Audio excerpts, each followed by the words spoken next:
EuroLive Radio. No te conformes con menos.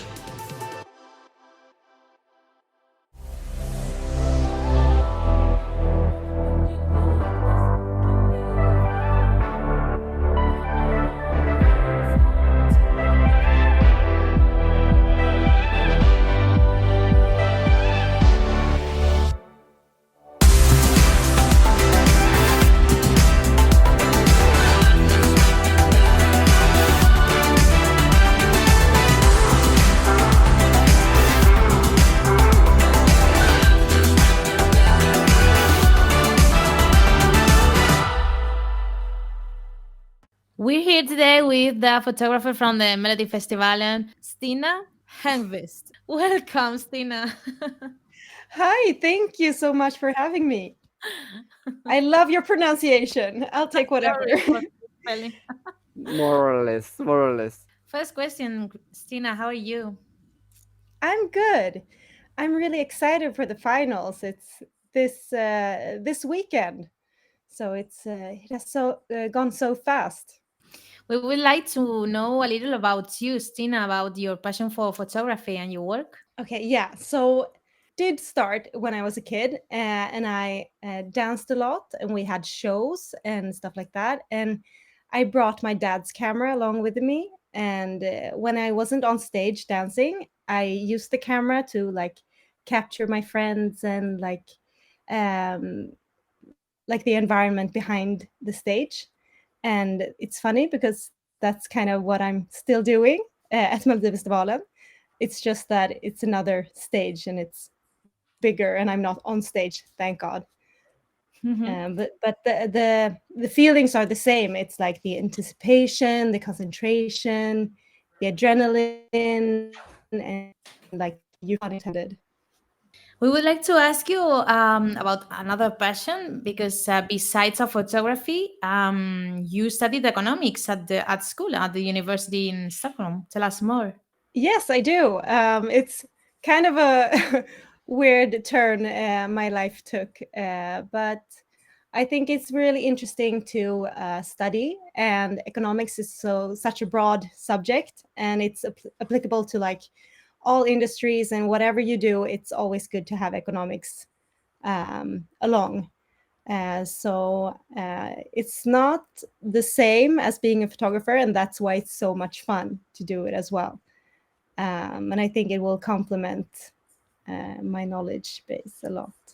And it's fun in a different way. I love both of it. He's commenting, David is commenting, Stina, that we're not even journalists, but we like make podcasts and things, but we have another our own jobs besides this. Yeah, it's good to have like different things to do and use different sides of your like personality and knowledge and stuff like that. I think it's enriches your life. As a fan of the Melodifestivalen that you are now, when this it exactly started, like when you started liking or supporting this show, this amazing show. It's so difficult to know exactly when it started because it's kind of always been there. It's so rooted in Swedish culture, and especially for me, I still am kind of a showgirl. Uh, I love singing, I love dancing, and I've always loved it. So Melodifestivalen has always been uh, a big part like of Swedish culture, and also something that really has spoken to me uh, since I was a kid. So it's so difficult to just pick a moment, Of course. because like since I started working with it, it's turned into another kind of relationship, if you might say, that I've learned so much more about Melodifestivalen, like not in the sense maybe as Gustav is really good at like knowing all the facts, but I've gained a lot of knowledge in how it works and who works with it. And I'm so impressed by all the people making this show work. Even it's like yeah, I'm really impressed by the professionalism that is behind, that you never see in the the television, but that makes it all work. We move into the next part about your professional part. First question is, you have been a photographer for Melodifestivalen from 2015 to 2021. How has your experience been during these years? So it's been a ride. It like when I think back from 2015, it was a totally different job than what I do now. Or some parts are obviously the same, but we had a website where we had articles. Like the packaging of the product that I made was totally different from what it is now. Now it is like social media, and I take photographs for other media that can't be on site to use, like you. And it's used in very different ways. But the actual work is very much the same. Like the feelings are the same, the nervousness of the artists, the euphoria when they like make something that they didn't think they would like be able to perform, and that's the same. We would like to know, Stina, what's gonna be your role at Melfest this year? So my role in Melodifestivalen 2024 is I take the still photos. So I photograph all the rehearsals, both during like Thursday and Friday, and the main dress rehearsal on Friday night, and during the live show, obviously on Saturday. So and then like apart from the dress rehearsals and the rehearsals, I also do a little bit of shooting with the hosts that we can use for our social media, and like whatever the social media team wants me to do, I kind of make sure they get. We would like to know, how do you organize your week previous to the Melodifestivalen? Yes. Okay. So it every week is basically the same. So we have some routines, and usually it follows like the main rehearsal schedule. So Thursdays it's rehearsals, and then Fridays it's also rehearsals on stage with like with the right clothing, and you see the stage show. It's both Thursday and Friday. And then Friday night is the main dress rehearsal, and that's where I take like all the main photos of the numbers. So that's the most important thing during my week. And then because on the Friday main dress rehearsal, everything is supposed to look exactly the same as the broadcast. And sometimes, some weeks it doesn't, some weeks it's more correct. But mostly it works out fine. And so during Saturdays, the live show day, I start at 1:00, and then we have live on tape. It's not live broadcast, but it's broadcasted just before the actual live broadcast, like a pre-party kind of.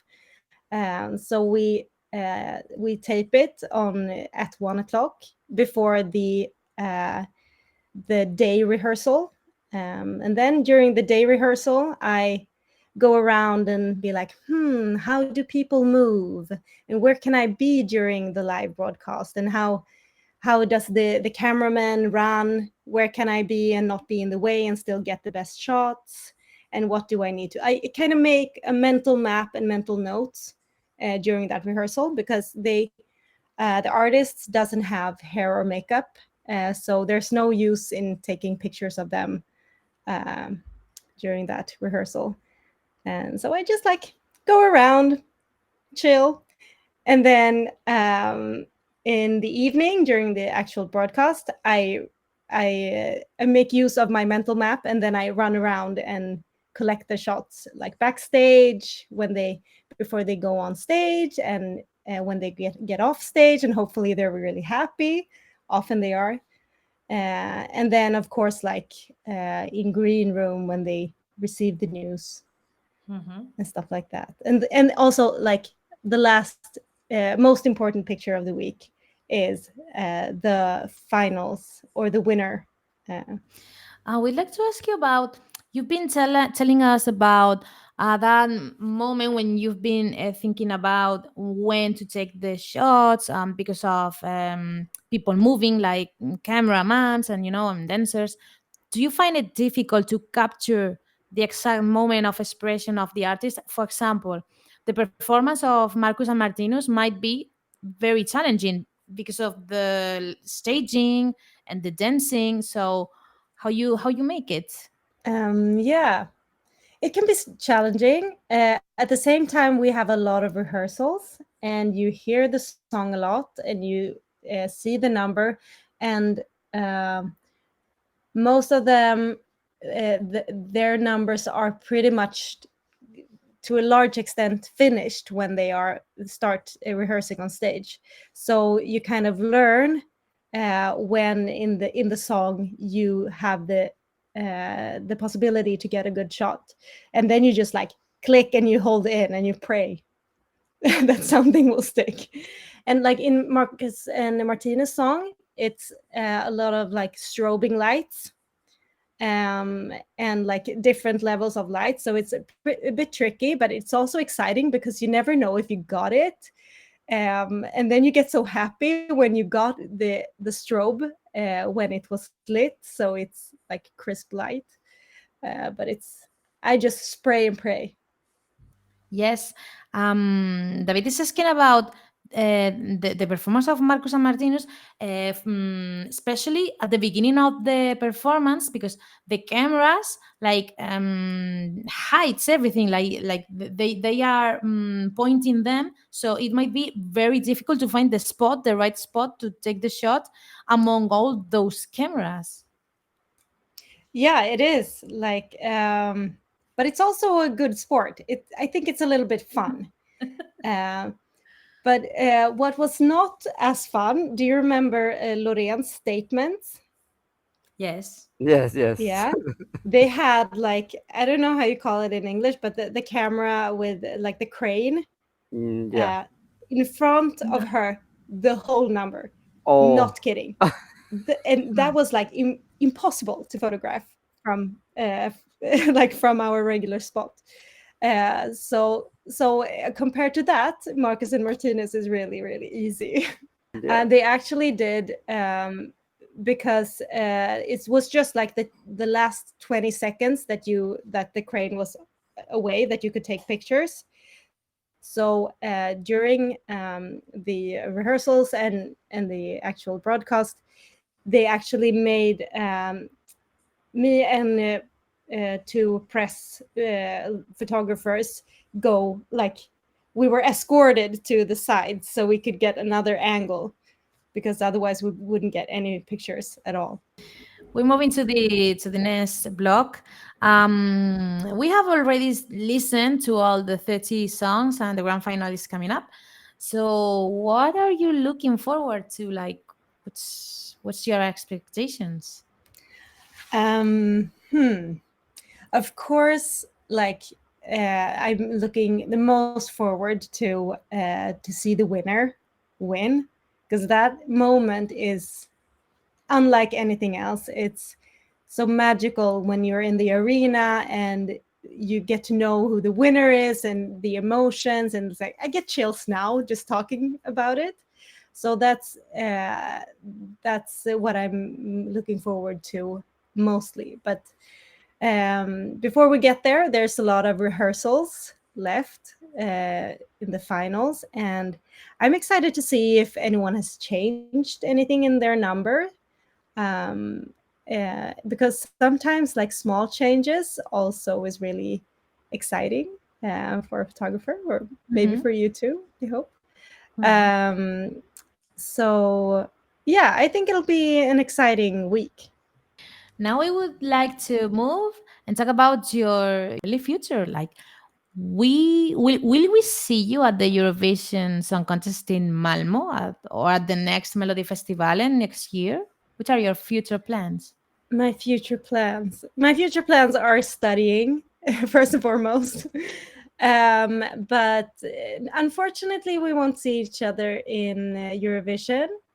Maybe things will change last minute. I don't think so, but hopefully Melodifestivalen next year. Like it's never set this much in advance, but this is my top one favorite job, so I hope for that. It's very beautiful to know that is your number one job. So It is. Dream we job. love it.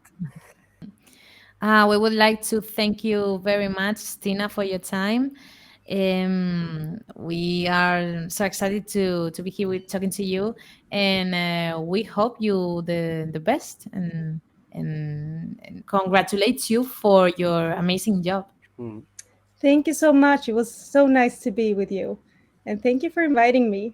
So, if you would like to say something in Spanish, to say bye or something like that. Would you like to say something in What do you want me to say? Maybe not una cerveza, por favor.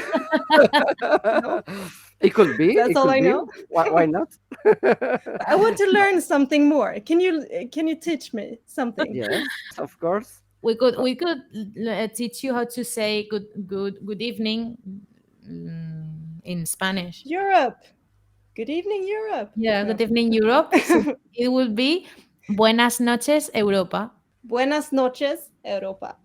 Muy bien. Perfect. Very Was that good. good? I don't know. So, Very good. yeah, very good. So, also you can say hola, hello. It's Hola. my name is Stina, so me llamo Stina. Me llamo Stina Stjernkvist. Mhm. Okay. Very good.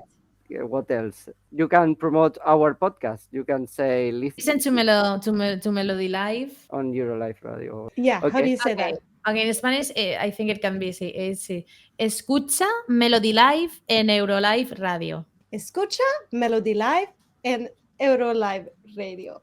Good. Very good. Okay. So- I got nervous.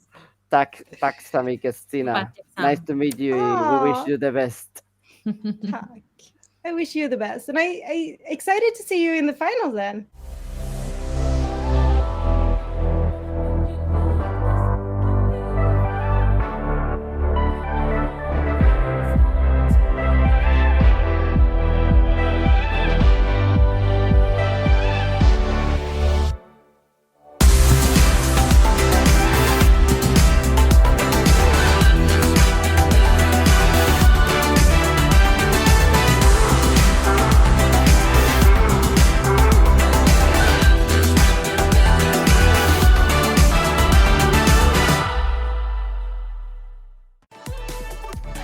EuroLive Radio. No te conformes con menos.